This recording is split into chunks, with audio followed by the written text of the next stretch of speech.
A good man. He lived an honest life as a clockmaker in the countryside, keeping the church bells ringing and the workdays long, as he always used to say with a chuckle and a smile. Those that knew him would describe him as friendly and quaint, and those that knew him well would describe him as a loving friend and empathetic confidant, always there to listen to your plights. But if you ever struggled with feeling lonely, he would just nod at you and apologize. "I'm sorry," he would say, "but I've never been alone." You see, Franklin, for as long as he could remember, had always felt that sense of companionship, whether he was in a room alone or with a room full of people. He always felt that sense of camaraderie that came from being with friends or a sibling. It started as young as he could remember. He lived in the countryside on a homestead with his mother, and he used to wander the woods from dawn till dusk, all by himself, supposedly, as there weren't many other children to play with in the middle of the countryside.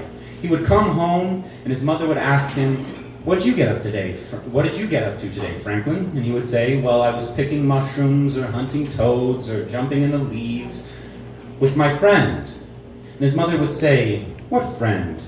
Franklin would just brush it off and say, "Oh, he's never told me his name." His mother just ignored it as the idle imaginings of a lonely child trying to make his own adventures. That was until one night Franklin was making his way home through the woods and darkness set in a little quicker than usual, and he was set upon by a pack of ravenous wolves. They chased him as he cried out in fear, but suddenly from the woods emerged a tall, shadowy figure with a bright light that drove off the wolves. And that same bright light led Franklin all the way back to his homestead and suddenly disappeared as soon as his mother came to him. Now, Franklin eventually forgot about said figure, but he never lost that presence, that same companionship. As he grew older, he became a watchmaker's apprentice.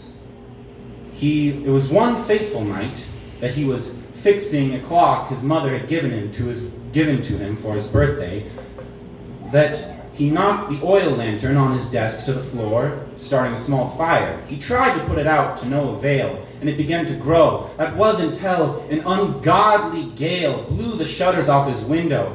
Franklin shut his eyes in fear, thinking that the air would fuel the fire, but when he opened them, the room was plunged into a sudden darkness, and the fire had been all but snuffed out.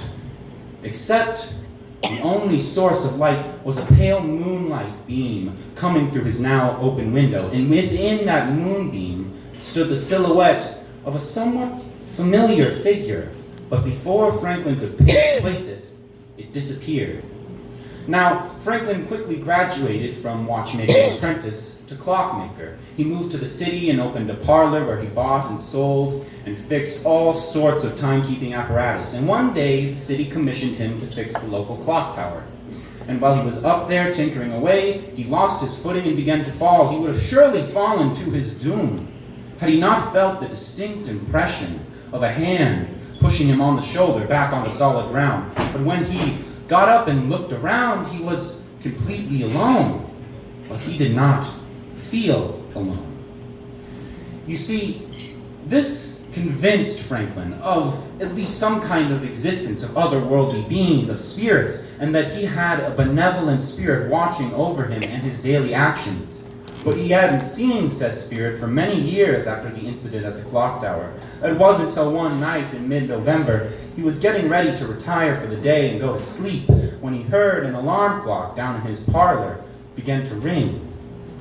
He sighed in irritation and made his way downstairs to fix the malfunctioning machine, but when he reached the parlor, another clock began to ring, and then another, and then another, and soon it seemed that every clock within his shop was crying out in alarm, so he went through one by one, shutting off each chime until he reached the last clock. A familiar clock. In fact, it was that same clock that he had been repairing on the night of that fire so many years ago. He recognized it. It was his mother's clock. He instantly took this as a sign. He laced up his boots, threw on his jacket, and made haste to that same country homestead where his mother still lived. When he arrived, he found his mother sickly, lying in bed. She said, "My son, I have been praying to see you. Your mother is not long for this world, and I wanted to see you one last time before I go." Suddenly, Franklin understood. The clocks had been a warning. It had been the spirit trying to warn him of his mother's oncoming passing.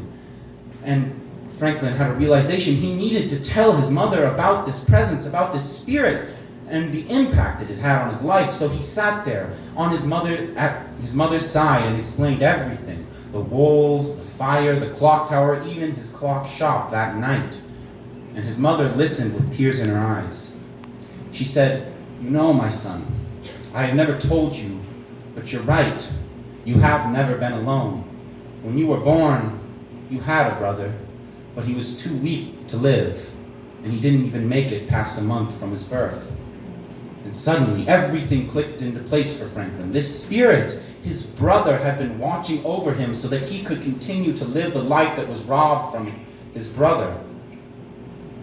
Just then, Franklin looked up from his mother's deathbed and saw a silhouette of a figure standing on the other side of the bed. His mother turned and seemed to notice it as well, and she knew what it was here for.